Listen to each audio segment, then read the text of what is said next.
Hi, I'm Paul, and in this video, I'm bringing you a very interesting case about the influencer Alexis Sharkey, who unfortunately suffered a tragedy at the end of last year. This is a case that's still under investigation. It hasn't been solved yet, but I still wanted to share it with you because it's really interesting. There's a lot of information so far, and once more comes out, I'll update you. Before we get started with the video, as always, I want to thank the channel members for all the support you give me. Your help means so much to me because thanks to you, I can make this kind of content that I love to create and that you enjoy watching. Channel membership is a monthly subscription that gives you some perks like occasional bonus content, choosing the topic for a video, watching videos a day early, and Illuminatis get access to my private Instagram and have their name appear at the beginning of the video. To become a channel member, all you have to do is click where it says join and choose whether you want to be a Triangulito or an Illuminati. It has a monthly cost, so if you can't pay for it or just don't want to, that's totally fine. Thank you so much for watching the videos, and now let's get started with this one. Alexis Sharkey was born on January 25th, 1994 in northwestern Pennsylvania. Her parents are named Michael and Stacy. Alexis was the oldest sister and had two younger sisters. Her family is very close, very loving, and she had a happy childhood. Since she was a child, Alexis was very smart, got good grades, and was a really kind and generous person. She had lots of friends, and everyone liked her. She had a very warm personality. Alexis always wanted to better herself. She liked learning new things, picking up new skills to improve as a person, and achieving everything she set her mind to. When she was in high school, she played sports, had lots of friends, and was also a standout student because of her intelligence. She enrolled at the University of Pittsburgh, where she studied biology, nutrition, and psychology. She graduated with honors in 2016. She was one of the top students in her class. At universities in the United States, you choose the subjects you want to study, which are focused on the field you want to pursue. It could be social sciences, history, literature, arts, or whatever you choose.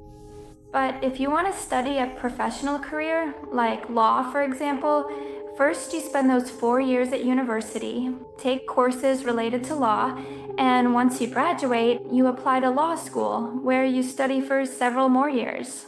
So basically, you do the 4 years, and then if you want a career in one of the more important fields, so to speak, you study for a few more years. This also happens with medical school, which was Alexis's plan.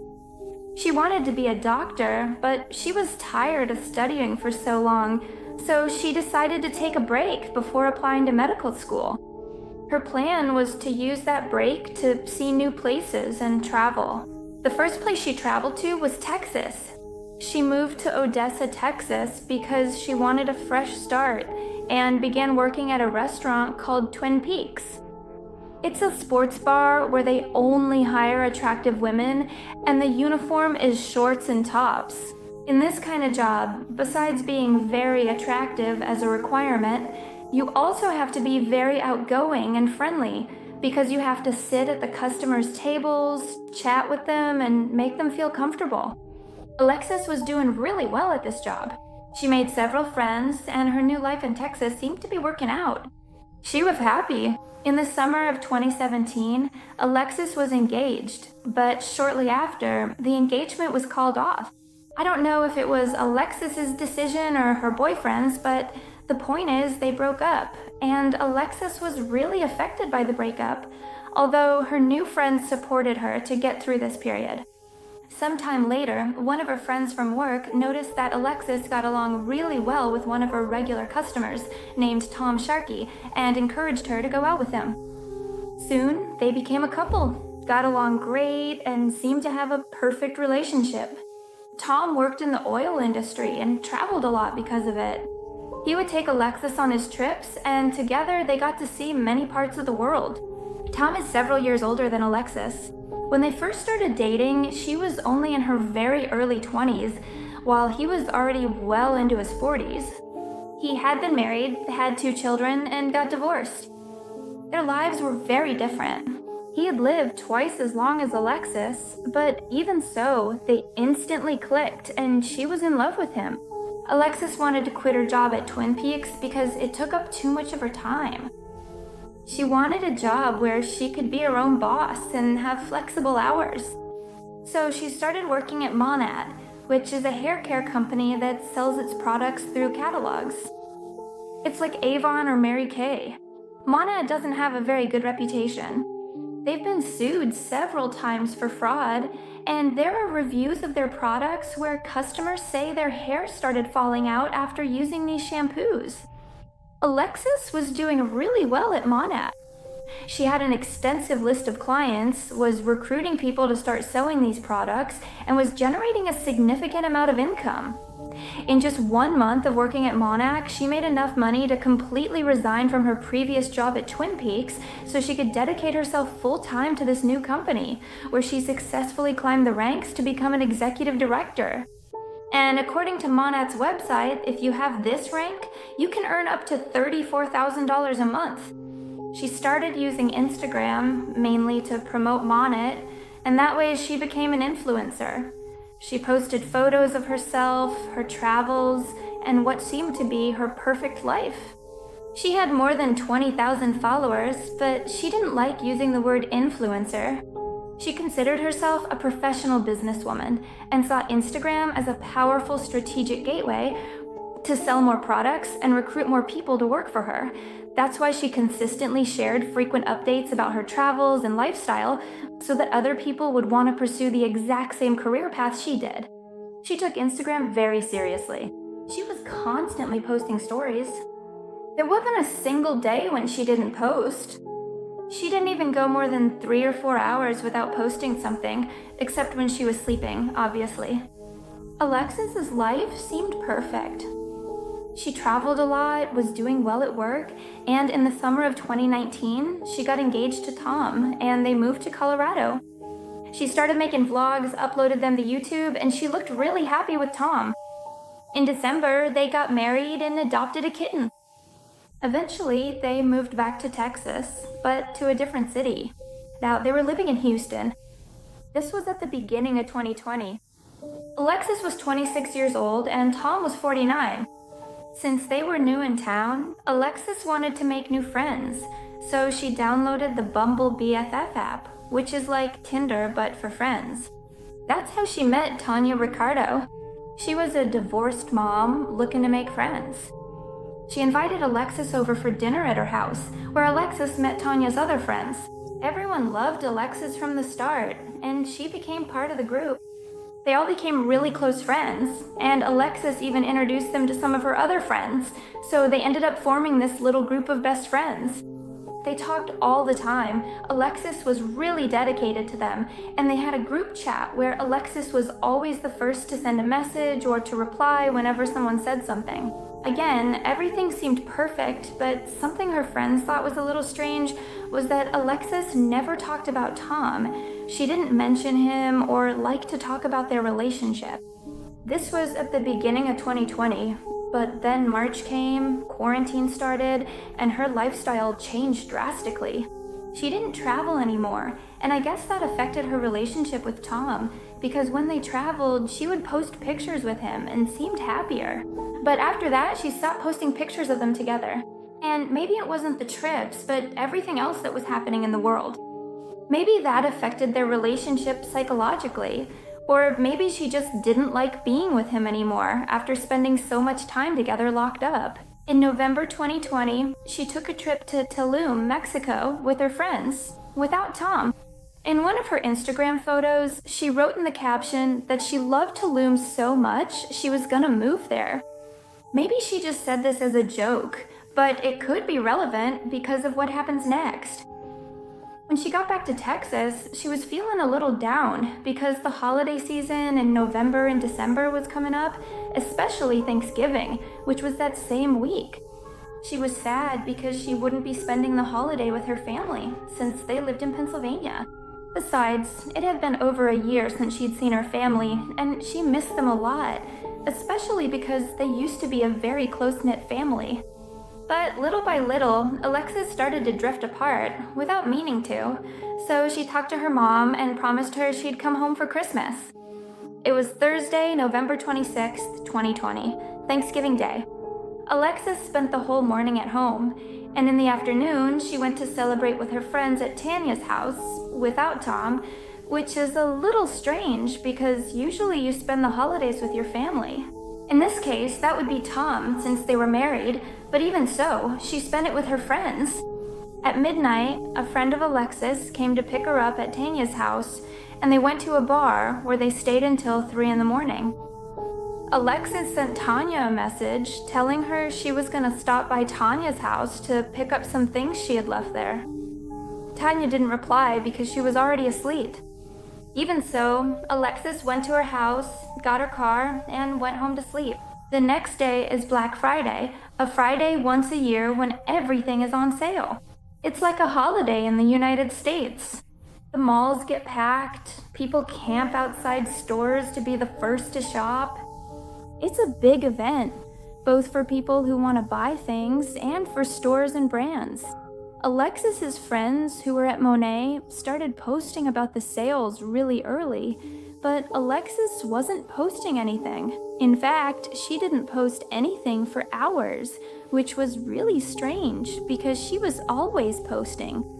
The only contact anyone had with Alexis was through her friends' group chat, where at 5:30 she sent a message asking if they were going out that night and what they were going to do. But her friends told her they couldn't that night, but suggested meeting up the next day for a girls' afternoon. That was the last time they spoke with Alexis.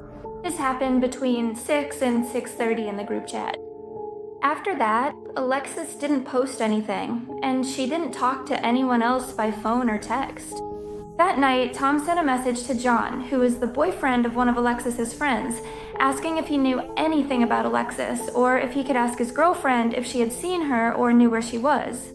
John got worried and called Tom so they wouldn't have this conversation over text, since they were talking about something very serious. He asked what was going on, or why Tom was looking for Alexis. Tom replied that he didn't know anything about Alexis, that they had been having an argument, and then Alexis got so upset that she decided to leave the house barefoot. She was in such a hurry that she didn't even put on her shoes. He said that Alexis jumped over the neighbor's fence and then got into a black car that was parked there. After that, he didn't see her again and couldn't get in touch with her. That call lasted 45 minutes, and he told John all of this during the call. But later, Tom changed several details. He said there was never any fight and that she left the house because she wanted to, without giving any explanation or anything. He mentioned that she wasn't barefoot, that she was actually wearing sneakers. And in other versions of his story, he said there was no black car, that she didn't jump the neighbor's fence, but instead left walking by herself. At first, he said she left her phone at the house, but later he changed it to say that she took her phone with her and that he was tracking her using an app called Find My Friends, where you can see your friends' locations and where you are. So he used this app and was following Alexis in this black car that she was in. He said he was following her in his car until they reached an area with no reception, no signal. So he lost her on the app and lost sight of the black car. He turned around and went back home, which to me is very suspicious. The next day, her friends are talking in the group chat, but Alexis doesn't respond. They try to get in touch with her, but they can't reach her. At this point, Alexis's phone was still on. She was receiving messages and calls. She just wasn't answering them. Her friends check her social media to see if she's posted anything, but nothing. She hasn't posted in several hours. Her friends decide to meet up anyway that day to have their girls' night, hoping Alexis will show up. But unfortunately, Alexis never arrives. Tanya was really worried, so she went to the apartment where Tom and Alexis lived. She knocked on the door several times, hoping someone would answer, but no one did. She called Alexis hundreds of times, but she never answered her phone. She was very worried and didn't know what to do, so she went back to her car and waited there for a while, thinking. She didn't know what to do. She was very worried and didn't have much information. Part of her wanted to call Alexis's mom to let her know what was going on, but at the same time, she didn't want to worry her even more. She really didn't know if Alexis was in danger or not, or if maybe she was just taking some time for herself and that's why she wasn't answering.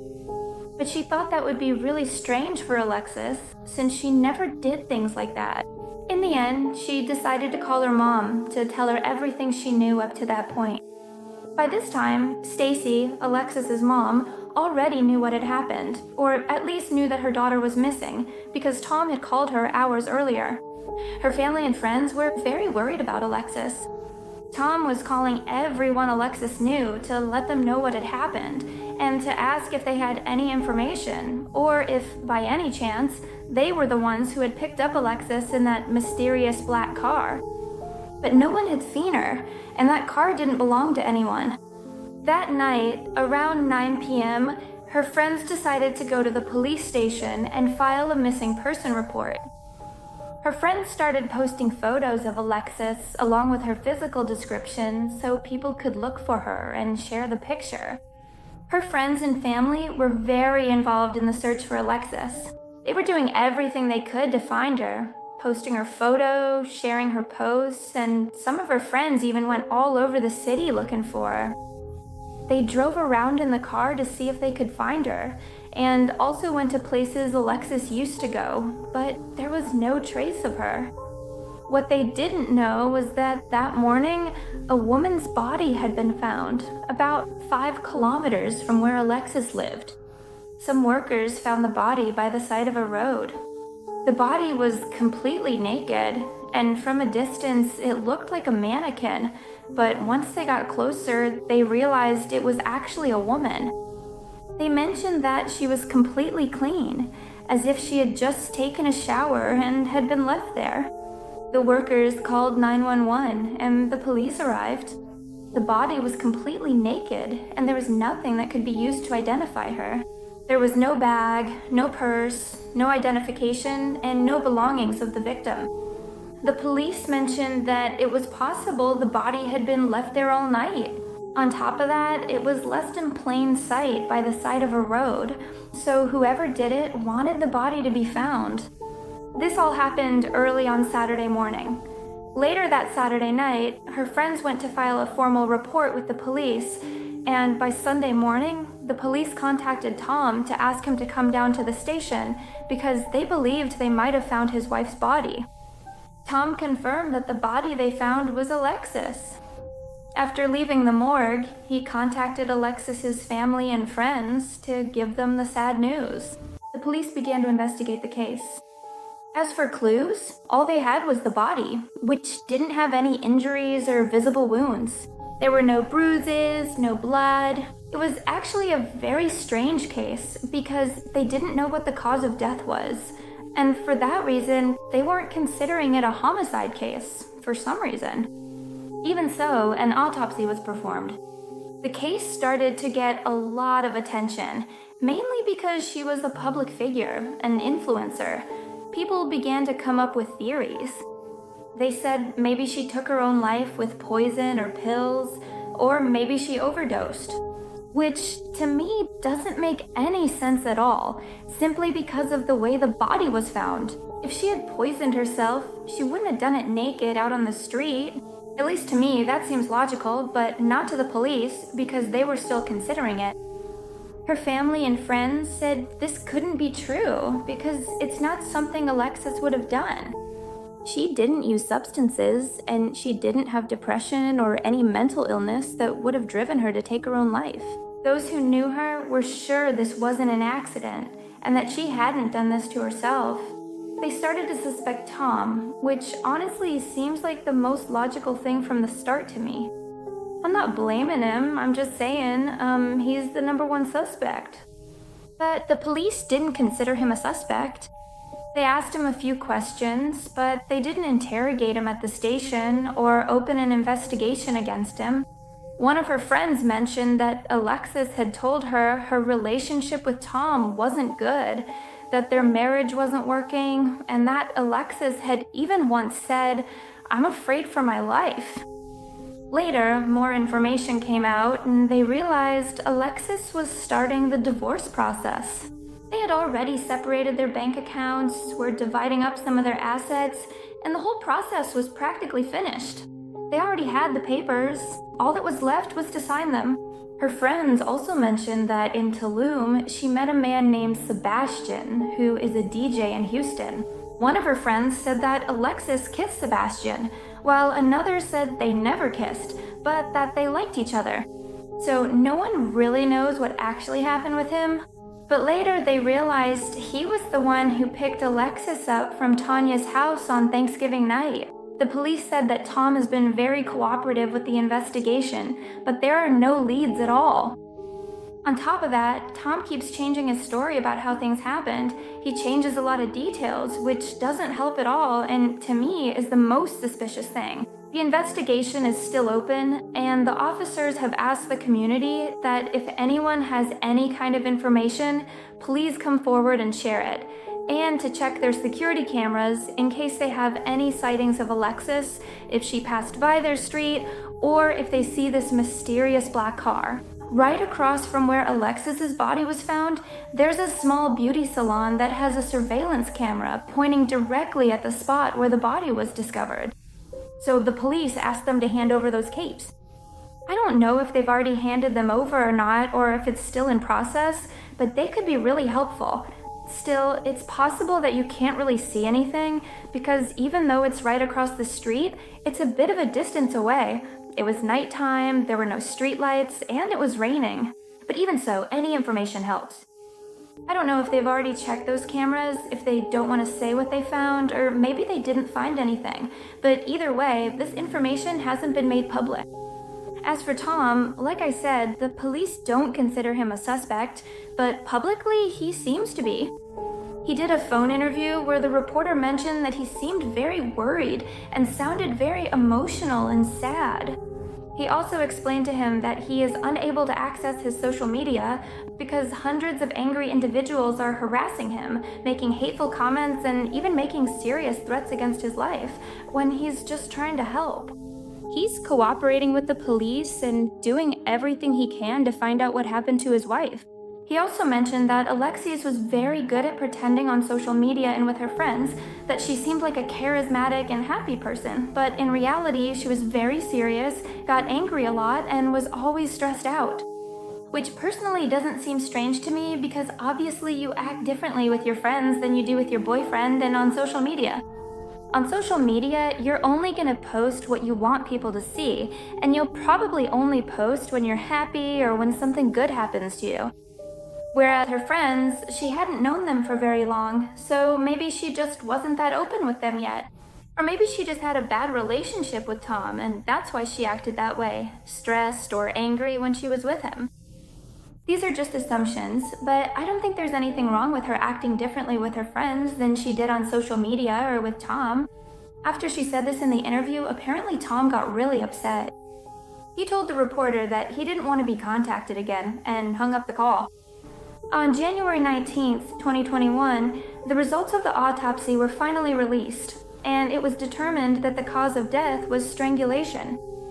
In other words, it wasn't an accident, and the investigation for homicide began, which is very important. Alexis hadn't had a funeral because they didn't have her body. But from the very beginning, Stacy, Alexis's mom, asked Tom to please bury her daughter in Pennsylvania, since Tom, as Alexis's husband, was the only one who could sign the authorization to claim the body. Tom agreed and told her yes, that as soon as the autopsy was done, he would sign so they could release the body to her mother. But once they were able to pick up the body, Stacy tried to get in touch with Tom, and he simply stopped answering her calls. He stopped replying to her messages and they couldn't get in touch with him. Stacy really wanted to get her daughter's body back so she could give her a funeral, find closure, and try to move on from what happened. But Tom still wasn't answering his phone. They had no way to reach him, and they hadn't heard anything from him since the autopsy results came out, which to me, again, is suspicious.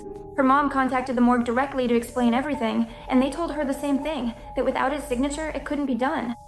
But after several days, since they also couldn't get in touch with Tom, the person in charge at the morgue agreed to give Alexis's body to her family.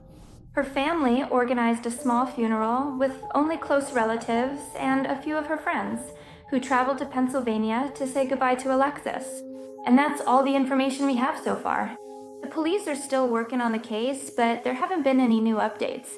The latest update is that they're gonna request a warrant to review all the social media accounts and phones of her friends to check their conversations about Alexis and maybe figure out what really happened to her. But they're waiting for a court order to be able to do this. Before wrapping up, I just want to share a few final details that Alexis's friends have been mentioning in interviews. They said that Tom was very controlling, manipulative, and abusive. One of her friends mentioned that Tom liked to choke Alexis. At first, he did it as a kind of joke, but little by little, it escalated into something very serious because there were times when Alexis would wake up on the bathroom floor after passing out because he had choked her. It was mentioned that during his divorce from his first wife, he was also manipulative, and his ex-wife requested full custody of the children because she was afraid Tom might hurt them. And suspiciously, Tom's family had the same concern. So Tom can't see his children unless it's in a safe environment and under supervision. Another thing that could be suspicious is that little by little, Alexis started distancing herself from her family. And this happens very often in abusive or controlling relationships. The abuser gradually separates you from your loved ones without the victim even realizing it. Another thing is what Alexis posted while she was in Tulum, saying she wanted to move there. Maybe she wasn't serious, but it seemed like she was looking for some way to escape from home. Maybe that's why she wanted to move there. Or maybe that's why she always told her friends to meet up, even on important dates like Thanksgiving. And that's all the information available so far. When more information comes out, I plan to update you all because it's a very sad case, but also really interesting at the same time. It left me wanting to know more. So let me know if you'd like a second part or an update once there's more information. There are several theories and speculations about who could have been responsible for this case. Some people are blaming Tom, others are blaming Sebastian, and even her friends, specifically Tanya. So in the comment section, please share your opinion and tell me who you think is responsible. If you liked the video, please give it a like. If you haven't subscribed yet, you should subscribe and turn on the notification bell so you get notified every time I upload a new video. To follow me on social media, here's my mediocre Twitter, where I rarely post, but you're welcome to follow. Same for my Instagram, where you should follow me because I post pretty pictures and I'm more active on my stories. Let me remind you that I have two secondary channels. One is a vlog channel where I share a bit more about my life, and the second is a literary channel where I talk about books every week. So if you're interested in either of these two topics, I invite you to subscribe. The links will be in the description box as well as at the end of the video. I love you all so much, and I'll see you in the next video. Bye!